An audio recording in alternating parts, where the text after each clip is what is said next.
देखने वाले हैं क्लास 10th का 80 मोस्ट VVI क्वेश्चंस जो एग्ज़ाम में आएंगे। ओके, जो 2027 में बिहार बोर्ड का एग्ज़ाम होने वाला है उसमें ये 80 क्वेश्चंस आएंगे साइंस के। तो हम देख लेते हैं, काफ़ी हद तक ये क्वेश्चंस एग्ज़ाम में देखने को मिलते हैं, बार बार रिपीट होते हैं ये क्वेश्चंस। आज हम प्रैक्टिस कराएंगे, ये हमारा वीडियो का पार्ट 1 होने वाला है। ओके, ये क्वेश्चंस कराएंगे जो एग्ज़ाम में सीधे वार करेंगे। ठीक है, तो चलिए शुरू करते हैं। देखिए, हमारा पहला क्वेश्चन है, किस दर्पण की फोकस दूरी ऋणात्मक होती है। ओके, तो इसका आंसर देखते हैं। अक्सर अवतल दर्पण की फोकस दूरी ऋणात्मक होती है। ओके, अब हम इन जो भी ऑप्शंस दिए हुए हैं उन सबको जांच कर लेते हैं और क्या क्या हो सकता है। तो देखिए, पहला क्वेश्चन जो था, किस दर्पण की फोकस दूरी ऋणात्मक होती है। ओके, तो अवतल दर्पण का फोकस दूरी हमेशा ऋणात्मक होता है। ओके, अब ये देखिए, जो समतल दर्पण, मान लीजिए एग्जाम में तो अगर अवतल दर्पण आ गया तो सही है। अगर पूछ ले कि किस दर्पण की फोकस दूरी अनंत होती है। ओके, तो समतल दर्पण की फोकस दूरी क्या होती है, इन्फिनाइट, मतलब अनंत होती है। समतल दर्पण की फोकस दूरी अनंत होती है। और उत्तल दर्पण का देखिए, उत्तल दर्पण का पॉजिटिव होता है। उत्तल दर्पण का फोकस जो दूरी होता है, फोकस दूरी को किसके डिनोट करते हैं, छोटा एफ से डिनोट किया जाता है फोकस दूरी को। ओके, तो उत्तल दर्पण की फोकस दूरी पॉजिटिव होती है और समतल दर्पण की फोकस दूरी कैसी होती है, अनंत। ये अनंत होता है। ओके, एग्जाम में आएगा कि किस दर्पण की फोकस दूरी अनंत होता है, तो समतल दर्पण का। ओके, जबकि हमारा अभी क्वेश्चन है, किस दर्पण की फोकस दूरी ऋणात्मक होती है, तो ऋणात्मक यानी निगेटिव किसका होता है, अवतल दर्पण का। पॉजिटिव किसका होता है, उत्तल दर्पण का। ओके, और समतल दर्पण का फोकस दूरी क्या होता है, अनंत होता है। ओके, देखते हैं दूसरे क्वेश्चन को। दर्पण की फोकस दूरी एफ और वक्रता त्रिज्या आर में क्या संबंध होता है। तो देखिए, इसका आंसर होगा ऑप्शन बी, फोकस एफ बराबर r/2। ये होता है फोकस दूरी और वक्रता त्रिज्या आर में संबंध। ओके, मैं इसको समझा देता हूँ कि कैसे काम करता है। ओके, तो ये देखिए,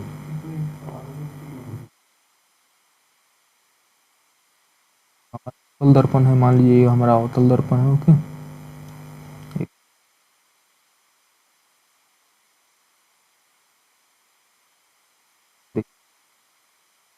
अवतल दर्पण। ओके, ये क्या है, हमारा अवतल दर्पण है। ये ऐसे देखिए, जो बीच में होता है, बीच वाला, इसको सी बोलते हैं। ओके, सेंटर ऑफ कर्वेचर माने वक्रता केंद्र। ये सी जो है बीच में होता है पूरा। ये मिरर हमारा ऐसे होता है। ओके, मिरर हमारा ऐसे गोल होता है, ये बीच में जो होता है इसको सी बोलते हैं। सी मतलब, यहाँ देखिए, सी मतलब क्या होता है, वक्रता केंद्र। ओके, केंद्र, सी को बोलते हैं वक्रता केंद्र। ओके, और वक्रता त्रिज्या क्या होता है वो देख लीजिए। ये जो बीच सेंटर में हमारा गोला जो है, ऐसे ऐसे जो हमारा है, ये क्या होता है, ये पूरा दर्पण होता है। जो दर्पण का सेंटर है उसे वक्रता केंद्र बोला जाता है।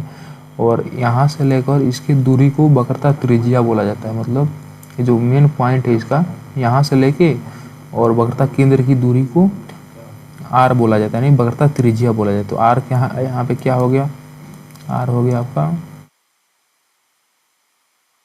क्या। ओके, समझ ना, वक्रता त्रिज्या क्या होता है और वक्रता केंद्र क्या होता है। जो बीच सेंटर में रहेगा वो वक्रता केंद्र, और यहाँ जो है इसका पोल जो है ध्रुव, इसको क्या बोलते हैं, ध्रुव बोलते हैं। ओके, जो है मेन सेंटर है इसका, इस ध्रुव से वक्रता केंद्र की जो दूरी होती है उसको वक्रता त्रिज्या बोला जाता है। ओके, समझ में आ गया। अब देखिए, फोकस क्या होता है। फोकस क्या होता है, जहाँ पे यहाँ पे एक इमेज बनाते हैं। ये हमारा हो गया दर्पण। ओके, समानांतर किरण आती है यहाँ से, मान लीजिए कि ये जो हमारा हो गया, ये इसके समानांतर ये किरण आती है, तो कहाँ जाती है, फोकस पे ही जाती है। ओके, इधर से आई या इधर से आई, कहाँ जाएगी, फोकस। तो समानांतर किरण इस अवतल दर्पण से टकरा कर ये फोकस पर ही आती है, इसी को फोकस कहा जाता है। तो यहाँ हमारा होता है फोकस। ओके, और पोल से फोकस की दूरी को क्या बोलते हैं, पोल से फोकस की दूरी को बोला जाता है फोकस दूरी। ओके, मतलब ध्रुव से फोकस का जो दूरी होता है उसको फोकस दूरी कहा जाता है। इसे छोटा एफ से डिनोट किया जाता है। ओके, आपको समझ में आ गया हो क्या है, वही पूछ रहा है। तो देखिए, ये जो है बड़ा आर है। ओके, ये जो देखिए यहाँ ये है, एफ हमारा कहाँ तक है, एफ तो हमारा यहीं तक है। तो एफ से दुगुना है ना, ये एफ से जो हमारा फोकस दूरी है, इससे वक्रता त्रिज्या दोगुना है। ओके, वक्रता त्रिज्या क्या है, दोगुना है, तो हम लिख सकते हैं ना 2f बराबर आर। ओके, क्योंकि जो इसके जो हमारा आर है ये f से तो दोगुना है। ओके, तो f बराबर क्या हो जाएगा r/2। यही रिलेशन पूछ रहा है आपसे कि वक्रता त्रिज्या और फोकस दूरी में संबंध बताइए। देखिए अभी आपको समझ में नहीं आया तो मैं एक बार और बता देता हूँ कैसे ये दोगुना है इसे। ये देखिए यहाँ पर देख लीजिए, ये मान लीजिए कि हमारा r इतना बड़ा है। ओके, यहाँ से यहाँ तक लेकर हमारा वक्रता त्रिज्या है और इतना है ये जो है ये हमारा फोकस दूरी, तो इसे दोगुना है कि नहीं, ये दोगुना है। इससे जो वक्रता त्रिज्या है ये दोगुना है। ओके, हम इसको ऐसे लिख सकते हैं ना कि जो हमारा ये r है ये दोगुना है f का क्या है, 2 गुना है। मतलब r जो है वक्रता त्रिज्या f का 2 गुना है, इसलिए यहाँ से क्या बनता है f बराबर r/2। ये रिलेशन बनता है फोकस दूरी और वक्रता त्रिज्या के बीच। अब समझ में आ गया होगा आपको। ओके, अब यहाँ देखते हैं तीसरे क्वेश्चन पे आते हैं। सामान्य दृष्टि के लिए स्पष्ट दृष्टि की न्यूनतम दूरी क्या होती है, मतलब सामान्य दृष्टि के लिए जो स्पष्ट दृष्टि की न्यूनतम दूरी क्या होती है, इसका ऑप्शन होगा बी 25 सेंटीमीटर। ओके, इसका होता है 25 सेंटीमीटर न्यूनतम दूरी यहाँ लिखना चाहिए। सामान्य दृष्टि के लिए न्यूनतम दूरी है जो है, न्यूनतम दूरी याद रखिएगा, सामान्य दृष्टि के लिए जो न्यूनतम दूरी है वो 25 सेंटीमीटर होता है। ओके, तो आगे देखते हैं। ये चौथा क्वेश्चन है हमारा, श्वेत प्रकाश का कौन सा वर्ण मतलब क्या होता है, रंग। आपको एग्जाम में वर्ण में आ जाएगा, रंग भी आ जाएगा। ओके, श्वेत प्रकाश का कौन सा रंग किसी प्रिज्म से गुजरने के पश्चात सबसे कम झुकता है, तो कौन सा झुकता है, तो इसमें जो लाल जो हमारा वर्ण या रंग होता है वो जैसे प्रिज्म है। ओके, ये प्रिज्म हो गया, तो इससे जो ये लाल प्रकाश गुजरेगा ये मतलब सबसे ज़्यादा झुके, मतलब सबसे कम झुकता है, क्योंकि ऐसे ही निकल जाएगा। ओके, सबसे कम, सबसे ज़्यादा कौन झुकता है, तो बैगनी झुकता है। जैसे बैगनी रंग हो गया, या आपको इधर से इधर ही मुड़ जाएगा, मतलब ज़्यादा ही झुका होता है बैगनी का, सबसे कम झुकता है लाल। ओके, समझ में आ गया। अब देखिए हमारा पांचवा क्वेश्चन क्या बोलता है। पांचवा क्वेश्चन है, मानव आँख की रेटिना द्वारा बनाई गई छवि होती है। ओके, तो मानव आँख की जो रेटिना पर इमेज बनता है, मानव आँख की जो रेटिना पर कैसा इमेज जो बनता है वो कैसा इमेज बनता है, जो मानव आँख की रेटिना पे जो इमेज बनता है वो कैसा बनता है। ऑप्शन देखिए, आभासी और सीधा, वास्तविक और उल्टा, निष्ठ है, आभासी और उल्टा, वास्तविक और सीधा। ओके, तो देखिए इसको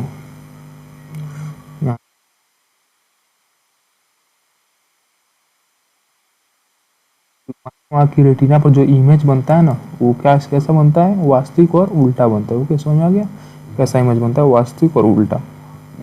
वास्तविक तो बनेगा तब तो दिखेगा ना, और उल्टा वास्तविक जहाँ बनेगा उसके साथ क्या आता है, उल्टा। आभासी जहाँ रहेगा उसके साथ क्या आएगा, सीधा। ओके, तो यहाँ पे क्या याद रखिएगा, वास्तविक और उल्टा। ये देखिए क्वेश्चन,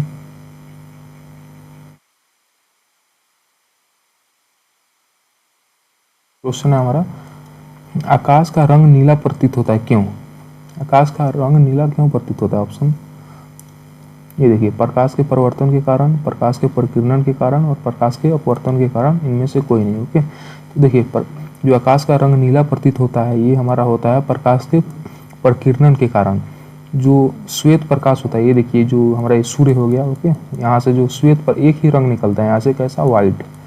जो वाइट कलर यहाँ से निकलता है वो आने के बाद मतलब फैलता है, इतना ज़्यादा फैलता है, पर ये जो प्रकाश निकलता है सूर्य से इतना ज़्यादा फैलता है, यहाँ तक आते आते हमें नीला प्रतीत होता है। ओके, जो आकाश होता है वो कैसा, नीला प्रतीत होता है। समझ में।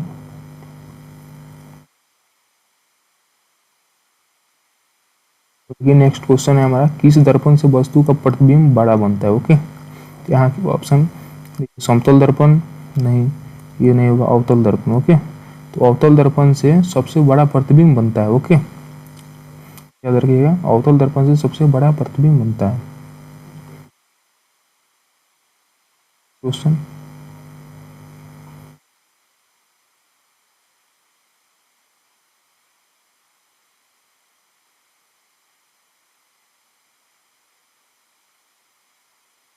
तुम लोग देख लिया, आकाश का रंग नीला प्रतीत होता है किसके कारण, प्रकाश के परिवर्तन के कारण होता है।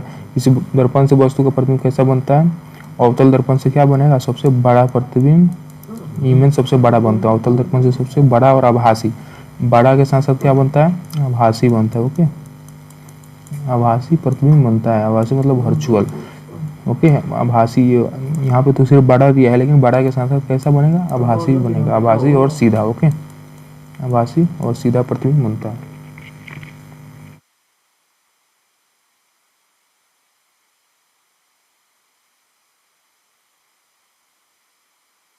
नंबर, निम्नलिखित में कौन सा लेंस निकट दृष्टि दोष को ठीक करने के लिए उपयोग किया जाता है।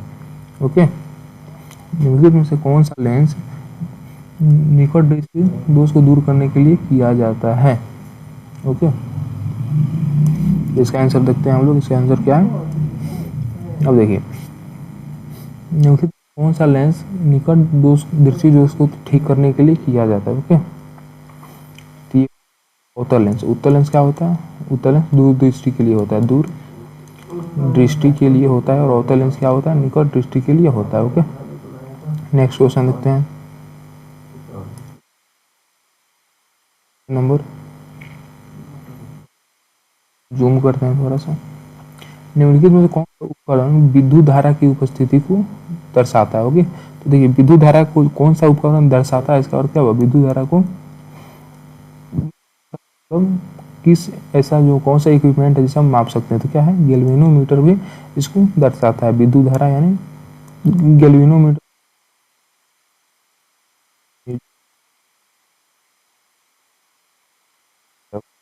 से भी हम लोग क्या, विद्युत धारा की उपस्थिति को मापते हैं। इससे भी हम लोग विद्युत धारा की उपस्थिति को मापते हैं। ओके,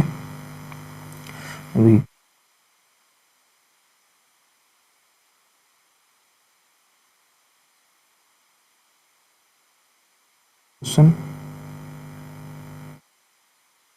अंगूठे के नियम को किसने प्रतिपादित किया था, तो किसने किया था, मैक्सवेल ने किया था। ओके, मैक्सवेल जो है दाएं हाथ के अंगूठे के नियम को प्रतिपादित किया था। ओके, नेक्स्ट देखते हैं। जो है हमारा क्वेश्चन,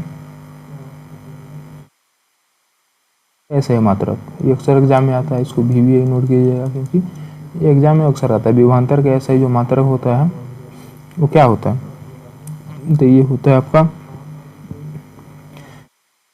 ओके, तो विभवांतर का ऐसे मात्रक क्या होता है, वोल्ट होता है। ओके, अब देखिए, ओम किसका होता है, प्रतिरोध का, प्रतिरोध का ओम होता है। ओके, एम्पियर किसका होता है, विद्युत धारा का।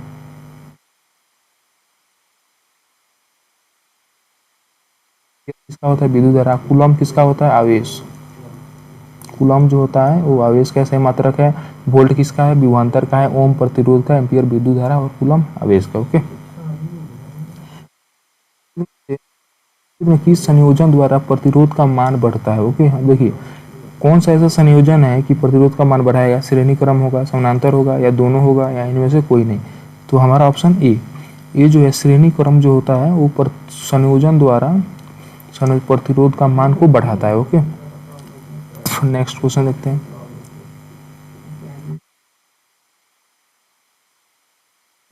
चुंबकीय बल रेखा की प्रकृति होती है, ठीक है, चुंबकीय बल रेखा की प्रकृति होती है, देखिए कैसी होती है, काल्पनिक होगी या वास्तविक होगी।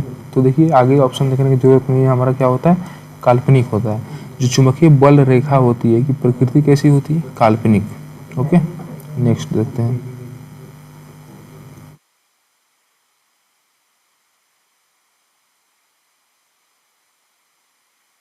देखिए, 1 किलोवाट घंटा किसके बराबर होता है, तो 1 किलोवाट घंटा आपके किसके बराबर होगा, 3.6 इंटू 10 के पावर 6 जूल के बराबर होता है। किसके बराबर होता है, एक जो किलोवाट, 1 किलोवाट जो होता है आपका, 1 किलोवाट आवर्स किसके बराबर होता है, ये होता है आपका 3.6 गुने 10 के पावर 6 जूल के बराबर। ओके, हमारा क्या हो जाएगा, ऑप्शन सी हो जाएगा, इसको याद कर लीजिए।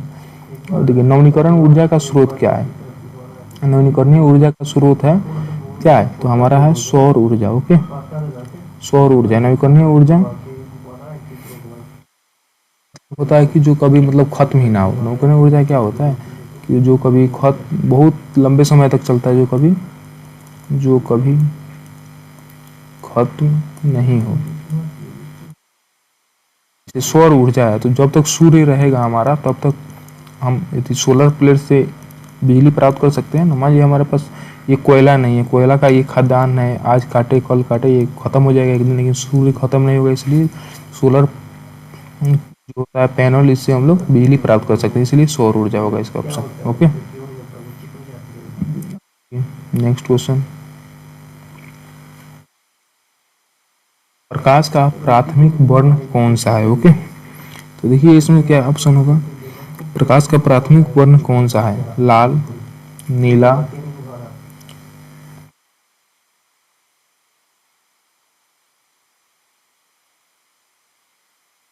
प्रकाश का जो प्राथमिक वर्ण होता है उसमें लाल भी आता है,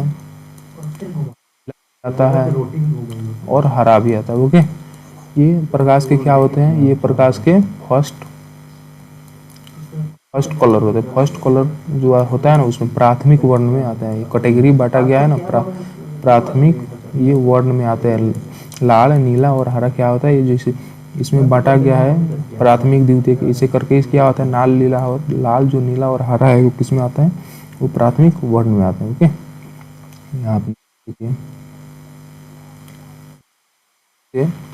कौन नेत्र का रंगीन भाग होता है? ओके, तो देखिए ऑप्शन इसका होगा आइरस। आइरस जो होता है ना आपका कलरफुल पार्ट होता है। क्या होता है? कलरफुल पार्ट होता है। ये आई का जो होता है ना कलरफुल पार्ट है, जो आपको देखिए जो क्या होता है, जैसे उजला के बीच में ये होता है ना, ये क्या होता है? ये आपका कलरफुल पार्ट होता है। ओके, देखिए नेक्स्ट क्वेश्चन, एचपी बराबर है, 1 हॉर्स पावर किसके बराबर होता है? तो 746 वाट के। या तो ये भी वीवीआई क्वेश्चन है एग्जाम में, और जो 1 हॉर्स पावर होते हैं वो 746 वाट के बराबर होता है। ओके, विशालक शीशा, इसको क्या बोलते हैं? विशालक शीशा को क्या बोलते हैं? मैग्नीफाइंग ग्लास बोलते हैं। ओके, होता है क्या होता है? अवतल लेंस होता है। जो मैग्नीफाइंग ग्लास होता है क्या होता है? अवतल लेंस। ओके,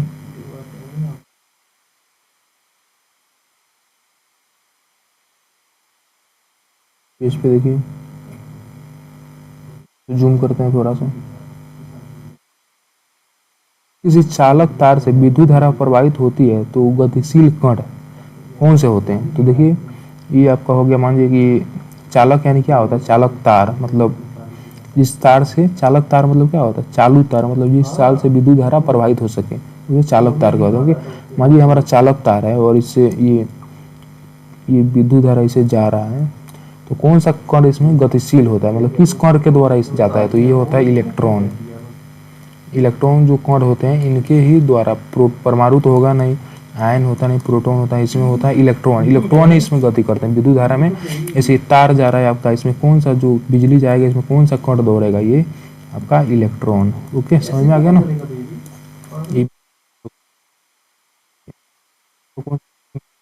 मात्रक है। ओके, एम्पियर घंटा मात्रक किसका होता है? तो ये होता है आवेश का ही एक मात्रक होता है एम्पियर घंटा। ओके, किसका होता है? आवेश। आवेश का ही एक मात्रक होता है एम्पियर घंटा। और आवेश का एक और जो मात्रक है, एसआई मात्रक क्या होता है? आवेश का जो एसआई मात्रक बता दीजिए क्या होता है? तो आवेश का एसआई मात्रक होता है कूलॉम। कूलॉम। ओके, और ये भी होता है एम्पियर घंटा भी होता है आवेश का एसआई मात्रक। अब देखिए नेक्स्ट चलते हैं, इसमें कौन सा मात्रक वाट के बराबर है? ओके, तो ये देखिए जूल प्रति सेकेंड क्या होता है? जूल प्रति सेकेंड। सेकेंड भी आपको वाट का मात्रक होता है। ओके, देखिए विद्युत धारा का बताया ना, आगे भी बताए थे विद्युत धारा कैसे मात्रक क्या होता है? विद्युत धारा कैसे मात्रक क्या होता है? एम्पियर। ओके, क्या होता है? एम्पियर यानी ए, इसे एम्पियर होता है। वोल्ट किसका होता है? विभवांतर किसका होता है? विभवांतर का ऐसा ही मात्रक होता है। वोल्ट विभवांतर का ऐसा ही मात्रक होता है। ओम प्रतिरोध का ऐसा ही मात्रक होता है। और वाट शक्ति का, विद्युत शक्ति का ऐसा मात्रक होता है वाट। और ओम प्रतिरोध का विभवांतर। ये समझ आया? नेक्स्ट,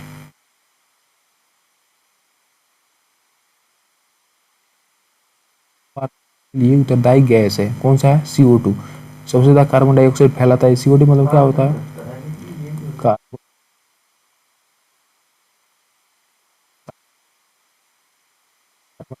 ग्लोबल वार्मिंग मतलब खतरा पहुंचाता है। खतरा पहुंचाता है जो ग्लोब मतलब विश्व में जो सबसे ज़्यादा खतरनाक गैस कौन सा है? तो यही है कार्बन डाइऑक्साइड। जो ज़्यादातर नुकसान पहुंचाता है। आप देखिए, शरीर में भोजन का पचना किस प्रकार की अभिक्रिया है? तो शरीर में भोजन की प्रक्रिया कैसे होती है? उपचयन अभिक्रिया होती है। ओके, काली चूना पर जब जल डाला जाता है तो अभिक्रिया होती है। काली चूना पर जब डाल जाने कैसे? उष्मा छेपी। उष्मा छेपी मतलब क्या होता है? मतलब झाग निकलना। क्या होता है? ये होता है आपका झाग। काली चूना में जब जल डालेंगे, ये चूना है, जल डालिएगा तो उबलने लगेगा ना, तो झाग फेन या झाग फेंकने लगता है, इसी को निम्नलिखित में कौन सबसे अधिक अभिक्रियाशील है? तो सबसे अधिक अभिक्रियाशील कौन सा है? मतलब अभिक्रियाशील मतलब क्या होता है? सबसे जल्दी रिएक्शन करता है। ओके, सबसे जल्दी रिएक्शन करता है, किसी भी चीज में डाले सबसे ज़्यादा रिएक्शन करेगा। कौन सा है? तो हमारा है ये कॉपर। कॉपर मतलब तांबा। ओके, क्वेश्चन देखिए। क्वेश्चन है, चूना जल का रासायनिक सूत्र है। तो क्या होगा? चूना का रासायनिक सूत्र क्या होता है? तो चूना होता है, इसका होता है CaOH का होल ट्वाइस। ओके, कोई बिलियन लाल देखिए, तीसवा क्वेश्चन है हमारा, कोई बिलियन लाल लिटमस को नीला कर देता है, उसका पीएच मान क्या होगा? ये देखिए, इसका पीएच मान क्या होगा? 10। लाल लिटमस को नीला कर देगा, यानी 7 से प्लस ही रहेगा इसको। ओके, क्वेश्चन है, एल्काइन में कार्बन प्लस कार्बन के बीच कितने संयोजक बंधन होते हैं? ओके, देखिए एल्काइन जो होता है उसमें कार्बन और कार्बन के बीच संयोजक बंधन होते हैं, वो कितने होते हैं? 3। ग्लूकोज का आणविक सूत्र क्या होता है? देखिए, ग्लूकोज का क्या होता है? C6H12O6। ओके,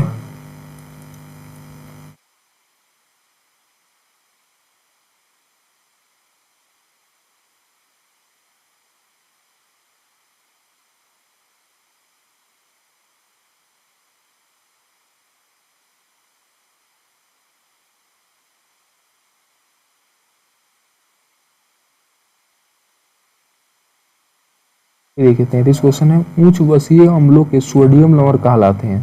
तो सोडियम लवण क्या कहलाएगा? साबुन। उच्च वसीय मतलब वसा वाला अम्लों के सोडियम लवण क्या कहलाते हैं? साबुन। कोई इसका नाम है उच्च वसीय अम्ल। ओके, उच्च वसीय क्या है? उच्च वसीय एक तरह का उच्च वसीय अम्ल है। Okay, CHO। अब रेखीय मूलों को क्या बोलते हैं? इसको बोलते हैं एल्डिहाइड। तो ये जो CHO जहाँ जोड़ा रहेगा इसको क्या बोलेंगे? एल्डिहाइड बोलते हैं। ओके, आवर्त सारणी के किसी आवर्त में बाएं से दाएं जाने पर तत्वों की परमाणु त्रिज्या क्या होती है? तो ये घटती है।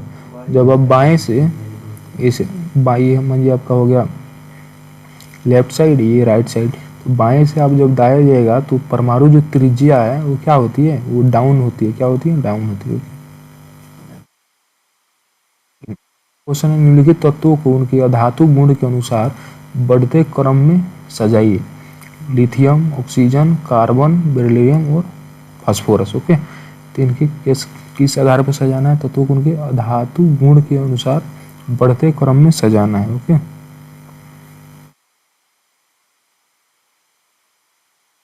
देखिए इसका क्या होगा?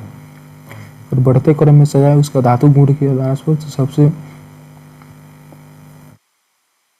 सबसे जो होता है बड़ा कौन सा होता है? सबसे फास्फोरस, तो सबसे आगे रहेगा। ओके, तो ये देखिए लिथियम, लिथियम के बाद आता है बेरिलियम, बेरिलियम के बाद कार्बन, ऑक्सीजन। देखिए ऐसा आता है, पहले लिथियम होगा, इसके बाद धातु गुण सबसे ज़्यादा होता है बेरिलियम का, इसके बाद होता है कार्बन का, इसके बाद होता है ऑक्सीजन, और सबसे ज़्यादा होता है फास्फोरस। इसमें बात है कि सबसे ज़्यादा धातु गुण किसका होता है?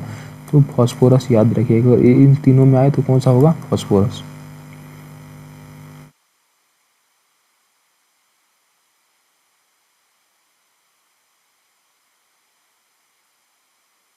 क्वेश्चन है, सिलिकॉन क्या है? तो सिलिकॉन क्या है? आपका उपधातु। ओके, निम्नलिखित में कौन विद्युत धनात्मक तत्व है? तो कौन सा है? सोडियम। आपका क्या है? जो सोडियम है वो विद्युत धनात्मक होता है। ओके,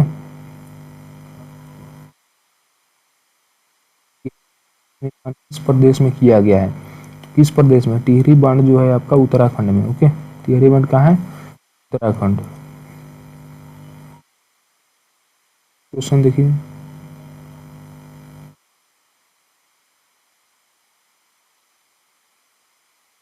क्वेश्चन है, निम्नलिखित में किस धातु को केरोसिन में डुबा कर रखते हैं, तो किसको रखते हैं? सोडियम को। ओके, अपमार्जक से बनाए जाते हैं, क्या बनाए जाते हैं? Surf Excel, shampoo, easy Surf, यानी उपयुक्त सभी। ओके, अपमार्जक देखिए क्या होता है, तो अपमार्जक होता है ये लवणीय चीज होता है। क्या होता है? अपमार्जक आपका होता है लवणीय चीज, जिसमें झाग जैसे उत्पन्न होते हैं, जैसे समुद्र का पानी, ये सब क्या होता है? अपमार्जक, जिससे साबुन, सर्फ, ये जो भी साफ सफाई का सामान, ये सब बनाया जाता है। ओके, क्वेश्चन है सौर सेल में किसका उपयोग होता है? तो सौर सेल में किसका उपयोग होगा? यूरेनियम, वो सॉरी सिलिकॉन का। जो हमारा जो सौर सेल है, सोलर पैनल है, किस चीज़ का बना होता है? तो वो सिलिकॉन का बना होता है। ओके,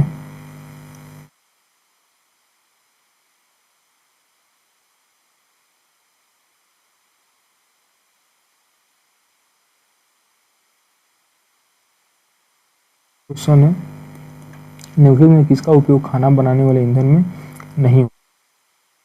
क्या नहीं होता? एलपीजी का होता है। ओके, और आगे सीएनजी,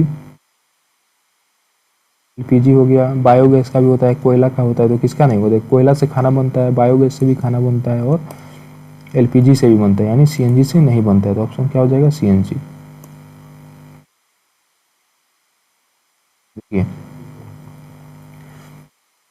क्वेश्चन बोल रहा है 2 प्लस O2 मिलकर 2CuO बनाता है, मतलब कॉपर के 2 अणु और ऑक्सीजन के 2 परमाणु मिलके डाइऑक्साइड बनाते हैं। तो ये क्या होता है? ये होता है आपका ऑक्सीकरण, मतलब इसका ऑक्सीजन के साथ, देखिए जिसका भी ऑक्सीजन के साथ संयोग बनेगा वो क्या होता है? वो ऑक्सीकरण करा देगा। ऑक्सीजन जहाँ भी रहेगा वो क्या होता है? ऑक्सीकरण करके ऑक्साइड बनाते हैं। ओके, तो ये बनाया कॉपर ऑक्साइड। क्वेश्चन है निम्नलिखित में कौन सा समीकरण संतुलित नहीं है? ओके, तो देखिए कौन सा इसमें है। हाइड्रोजन के 2 परमाणु हैं, क्लोरीन के 2 परमाणु, HCl। इसका मतलब ये देखिए, इसमें ये जो हमारा पहला ऑप्शन है H2 प्लस Cl2 मिलकर 2HCl बनाता है, यानी हाइड्रोजन के कितने परमाणु है? 2, और क्लोरीन के भी इसमें 2 परमाणु है। अब देखिए इसमें भी 2 हाइड्रोजन का परमाणु है, इसको तोड़िएगा, इसमें भी 2 क्लोरीन की, इसका मतलब ये संतुलित है। ओके, ये देखिए Pb, लेड कितना है? जो इसमें अणु है, और NO3 का 3 दूनी 6 अणु है। देखिए Pb 1 हो गया, ये सही है। और नाइट्रोजन का इसमें कितना है? नाइट्रोजन का इसमें 2 है, नाइट्रोजन का 2 परमाणु है, ऑक्सीजन का 6 परमाणु है, और लेड का 1 परमाणु होता है। देखिए लेड के 1 परमाणु, ये तो सही है। ऑक्सीजन के कितने हैं? 1 2 4 1 5 ही है, जबकि 6 होना चाहिए। ओके, देखिए क्या है? 1 और 2 3 और 2 5। ऑक्सीजन के कितने हैं? 2, जबकि कितना होना चाहिए? 6। ओके, इसका मतलब ये नहीं है। ओके, तो ऑप्शन बी। नेक्स्ट क्वेश्चन, उदासीन विलयन का पीएच मान कितना होता है? तो उदासीन का 7। ओके, उदासीन का कितना होता है? 7। निम्नलिखित में कौन दुर्बल अम्ल है? तो दुर्बल अम्ल क्या होता है? देखिए दुर्बल HNCO3 ये तो नहीं होता है, HCl भी नहीं होता है। नेक्स्ट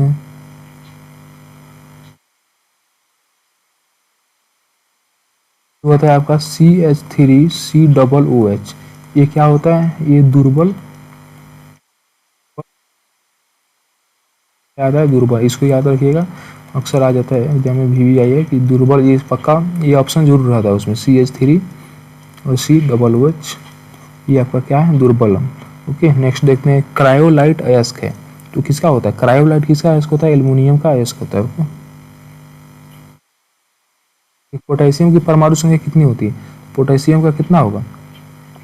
19। ओके,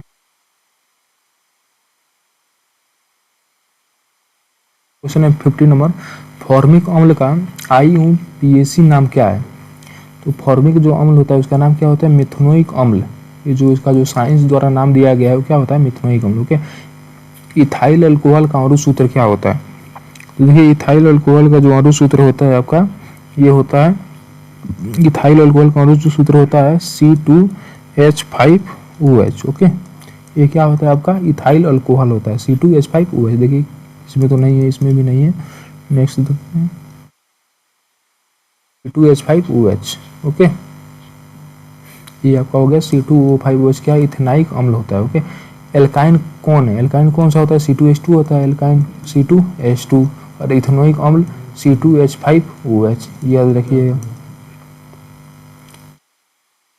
ब्रांड चीनी का कौन सा होता है, तो इसका होता है C12H22O11। ये चीनी का। और ग्लूकोज का क्या होता था, C6H12O6। ओके, ये दोनों याद रखिएगा। ग्लूकोज हो गया, चीनी हो गया। ऑप्शन कौन सा है, ऑप्शन बी। एसिटिलीन में कार्बन कार्बन के बीच संयोजक बंधन की संख्या कितनी होती है। देखिए एसिटिलीन में जो कार्बन और कार्बन ऐसे जो जुड़े होते हैं, इनमें सहसंयोजक बंधन की संख्या कितनी होती है, तो इसमें कितनी होती है, 3 होगी। एसिटिलीन में कौन कितनी होती है सहसंयोजक बंधन कार्बन की, तो 3। क्वेश्चन है हमारा, श्वसन के अध्ययन के लिए उपयोग किए जाने वाले बीज है, तो कौन सा होगा। श्वसन के अध्ययन के लिए उपयोग किए जाने वाले बीज कौन सा होता है, अंकुरित बीज। ओके, जो हमें श्वसन का अध्ययन करना है उसके लिए कौन सा बीज होता है, अंकुरित बीज। सूखा बीज तो मरा हुआ बीज है, श्वसन कहाँ से करेगा, अंकुरित बीज ही श्वसन करते हैं।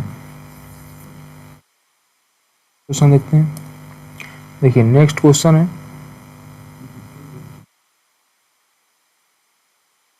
प्रणाली का हिस्सा है, तो किसका, उत्सर्जन का हिस्सा है। किसका है, उत्सर्जन का हिस्सा है। नेक्स्ट क्वेश्चन है, पौधे में जाइलम निम्नलिखित में किसके परिवहन के लिए जिम्मेदार है।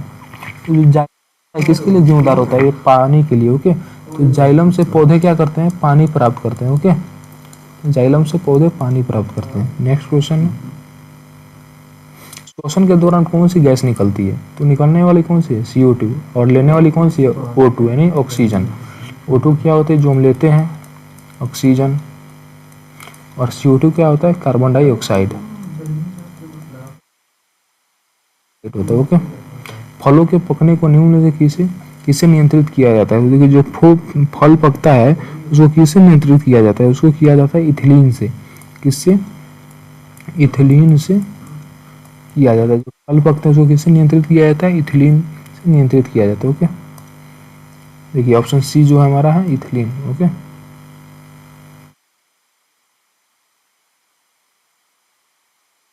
क्वेश्चन 60 नंबर है, न्यूरॉन का वो हिस्सा जहाँ जानकारी हासिल की जाती है उसे क्या बोलते हैं, उसे बोलते हैं डेंड्राइट। ओके, ठीक है। डेंड्राइट क्या होता है, जो भी हम जानकारी हासिल, जैसे हम याद किए, क्वेश्चन को याद किए, वो किस हिस्से में जाकर, दिमाग के किस हिस्से में, न्यूरॉन यानी मतलब जो दिमाग का तंत्रिका तंत्र होता है उसको न्यूरॉन कहा जाता है। दिमाग में कहाँ स्टोर होता है, तो वो कहाँ होता है, डेंड्राइट में। ओके, क्वेश्चन, निम्नलिखित में से कौन आपातकाल का हार्मोन है, तो कौन सा होता है, ये एड्रीनैलिन होता है। क्या होता है, एड्रीनैलिन, इसको याद रखिएगा। ये अनैच्छिक क्रिया नहीं है, कौन सी नहीं है, चबाना। चबाना क्या है, अनैच्छिक क्रिया नहीं है। देखिए उल्टी ये आता है, अत्यधिक लार निकलना ये भी अपने आप ही हो जाता है, दिल की धड़कन ये तो अपने आप। तो जो भी हम खुद से करते हैं उसको अनैच्छिक, जो भी मतलब अपने आप हो जाए, शरीर का अपने आप वो नेचर है, जो भी नेचर है अपने आप हो जाए उसको क्या बोलते हैं, उसको अनैच्छिक क्रिया बोलते हैं। तो उल्टी भी अपने आप होती है, ये भी सब नेचर का खेल है। ओके, तो ये उल्टी हमें कैसे आती है, तो हमको जानबूझ कर तो लाते नहीं उल्टी, या लार जानबूझ के कोई निकालेगा नहीं, दिल की धड़कन तो अपने आप ही चलता है। जो भी अपने आप होता है उसको अनैच्छिक क्रिया बोलते हैं। ठीक है, जो हम करते हैं जानबूझ के करते हैं, जो हम करते हैं उसको अच्छिक क्रिया बोलते हैं। जैसे चबाना जब आप मन करेगा तो ही चबाएंगे, मतलब अब जब नहीं करेगा नहीं चबाएंगे। ओके, तो इसको क्या बोलेंगे, ऐच्छिक क्रिया। चबाना क्या है, ऐच्छिक, और ये तीनों क्या है, अनैच्छिक। ओके, नेक्स्ट क्वेश्चन देखिए,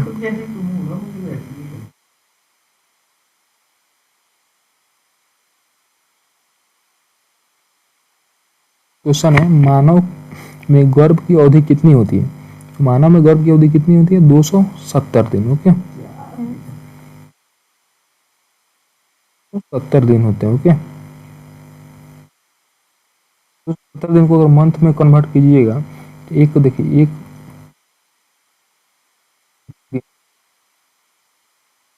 30 दिन, तो 30 दिन होते हैं, तो मंथ में कन्वर्ट करना है 270 दिन।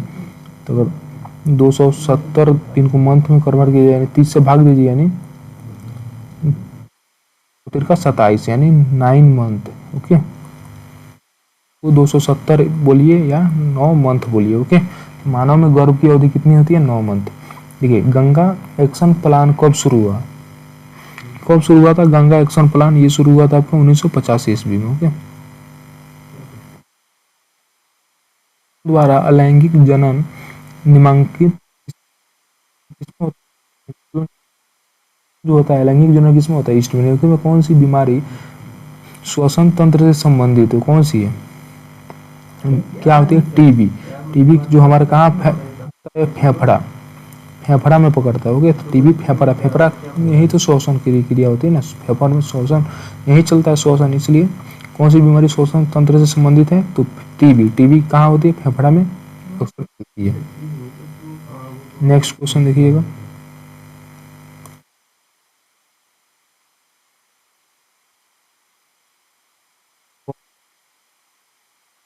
इसका पाचन नहीं कर पाते। देखिए, मनुष्य हो या अन्य मांसाहारी जीव, किसका पाचन नहीं करता? तो किसका पाचन नहीं करता? ये सेलुलोज का पाचन नहीं करता। ओके, ब्रेन के कारण क्या है? इसका हाइपर टेंशन होता है, इसका hyper tension. Okay, brain haemorrhage, ज़्यादा सोचने से ब्रेन हैमरेज होता है। हाइपर टेंशन मतलब बहुत ज़्यादा, हाइपर मतलब अत्यधिक, अत्यधिक से भी अत्यधिक सोचना। ओके, टेंशन लेना।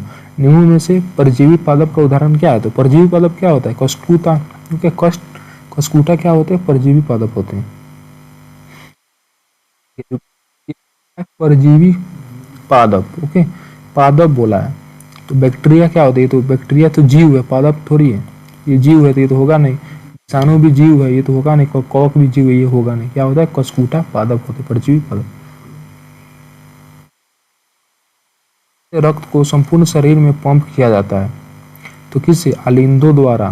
किससे? आलिंदों द्वारा पंप किया जाता है। ओके, क्वेश्चन देखेंगे,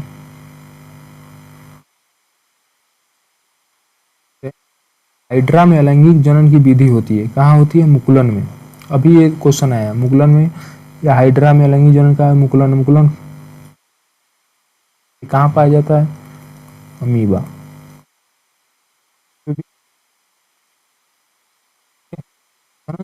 रोग कौन सा है? ठीक है, सिफिलिस होता है, एड्स हो गया, गोनोरिया, ये क्या है? ये सब जनन संबंधित रोग है। ओके, ये मेल में भी हो सकते हैं एंड फीमेल। फीमेल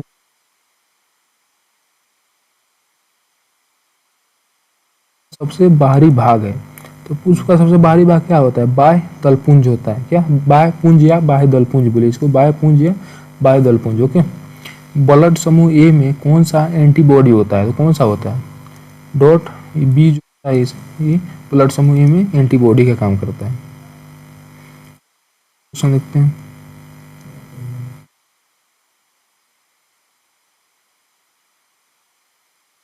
क्वेश्चन देखिएगा, रक्त में ग्लूकोज की मात्रा कौन नहीं नियंत्रित करता है? तो कौन नहीं नियंत्रित करता है ग्लूकोज की मात्रा? इंसुलिन।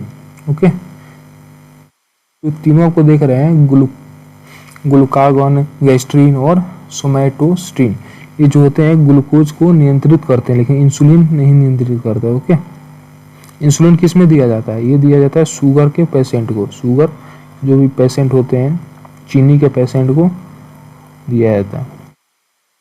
पादप वृद्धि हार्मोन है, कौन सा है? तो ये जिब्रेलिन। इसको याद रखिएगा, पादप में जो वृद्धि करता है उसको क्या बोलते हैं? जिब्रेलिन। हार्मोन स्रावित होता है, कहाँ होता है?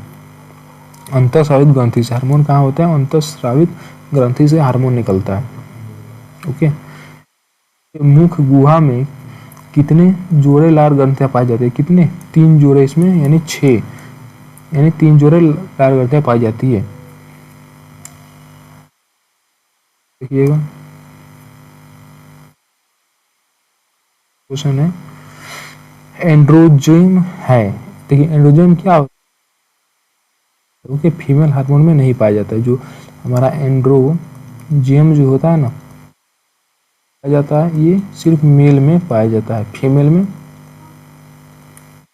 ओके, मटर को अपने प्रयोग, देखिए नेक्स्ट आखिरी क्वेश्चन है हमारा आज का, मटर को अपने प्रयोग के लिए किसने चुना? तो जो मटर को अपने, जो कोई भी एक साइंटिस्ट होगा जो मटर को प्रयोग के लिए चुना था, कौन है वो? मेंडल। कौन? जो एक वैज्ञानिक थे जिन्होंने मटर को प्रैक्टिकल के लिए चुना था। किसके लिए? प्रैक्टिकल, इस पे प्रैक्टिकल वो करते थे, इस पे मटर पे प्रैक्टिकल करने के लिए चुने थे मेंडल नामक वैज्ञानिक ने। ओके, देखिए दोस्तों, अगर आपको ये वीडियो पसंद आया होगा तो कमेंट, वीडियो कैसे लगा, इसे ही हम आपको मोस्ट वीवीए ऑब्जेक्टिव कराएंगे। लगभग साइंस से आपको हम 500 क्वेश्चंस कराएंगे ताकि एग्जाम में आप आराम से सॉल्व कर सकें वीवीए objective questions. Okay, thank you.